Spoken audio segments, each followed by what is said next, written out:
What famous actor dared to rip one on live television? What did Kathie Lee Gifford say to Martin Short that got her into hot water? Who accidentally grazed her co-star's breast? Keep watching for the answers to these questions and more. When Martin Short was interviewed by Kathie Lee Gifford on NBC's Today back in 2012, the host committed a rather unfortunate faux pas.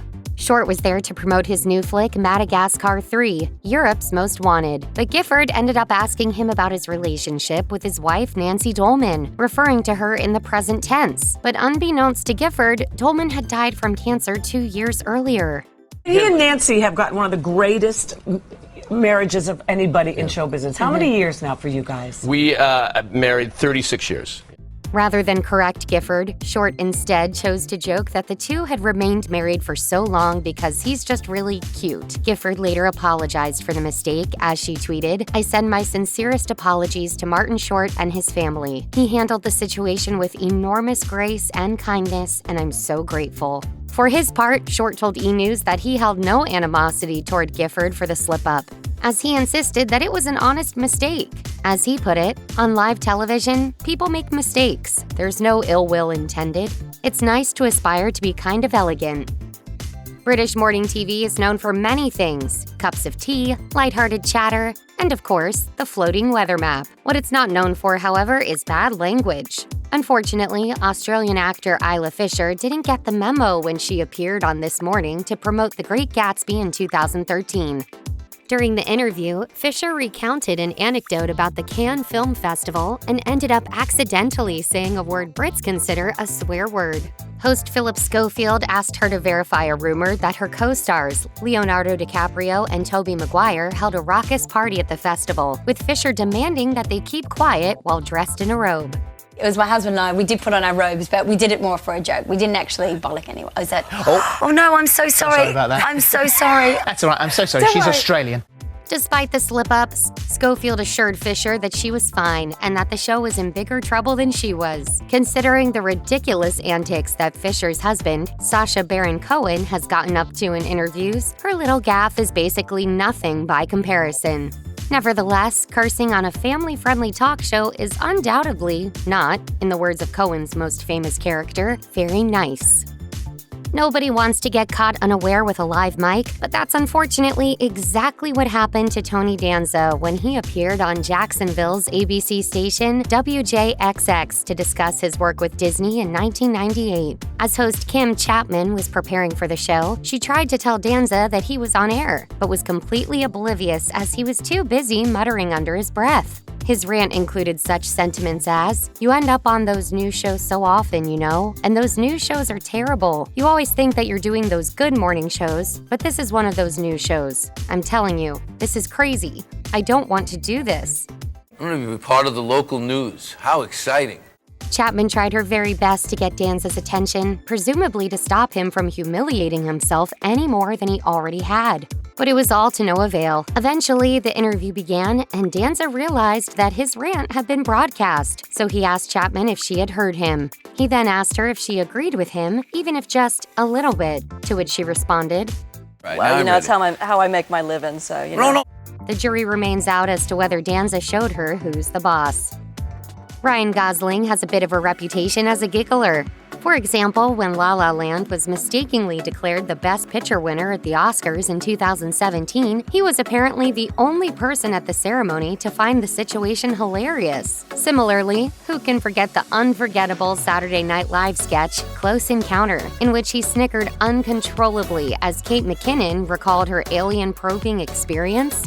So when Gosling appeared on British talk show This Morning in October 2017, it was hardly surprising that he laughed constantly at anything and everything, which was compounded by host Alison Hammond's frequent quips. Gosling was so overcome by the titters that he could barely continue with the interview. Hammond was supposed to be discussing Blade Runner 2049 with the actor and his co-star Harrison Ford, but she instead ended up drinking whiskey with them.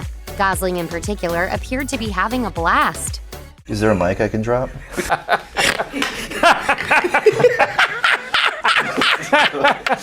Well, it's lovely to meet you both.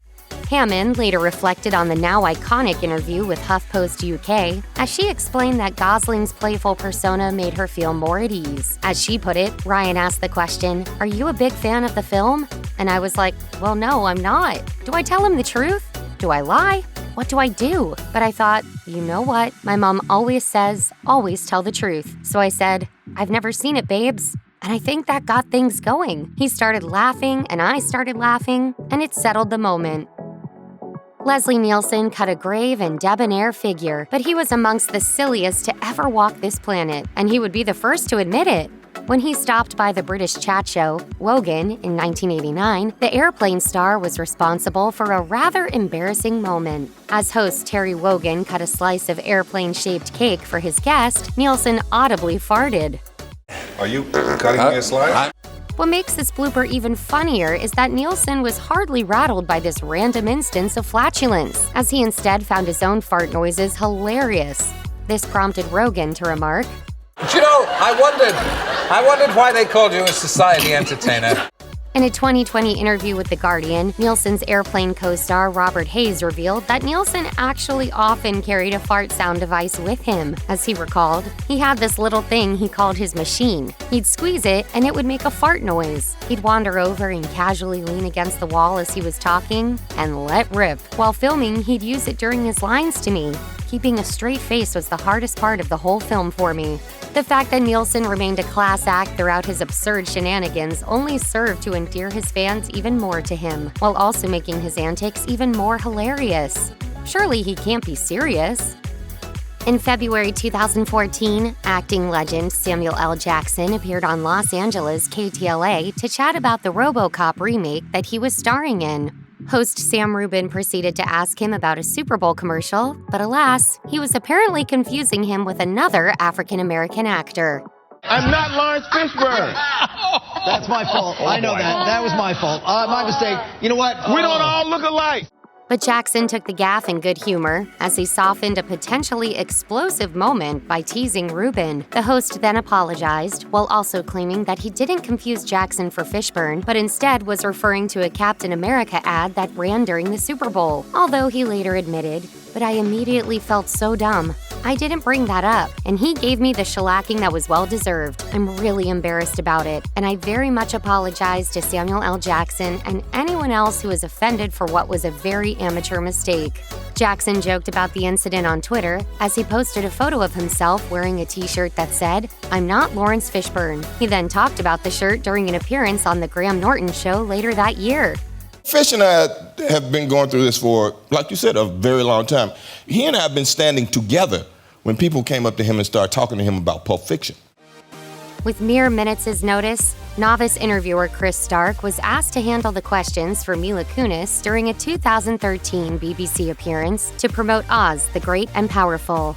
The entire interview was one big blooper, not least because of how vastly unprepared Stark was. He tried his best, but he was clearly out of his element. At least the always affable Kunis seemed to really enjoy the experience. As she quipped, "This is way more fun for me, I have to tell you." Instead of talking about the film, the pair ended up chatting about, among other things, Watford Football Club, British chicken restaurant chains, and the interviewers' mates and their weird nicknames. Yeah, there's Sir Dosser, the convict, Chango the Beast. You are awesome. Like, these are your friends. Yeah, I love it. they're all my boys.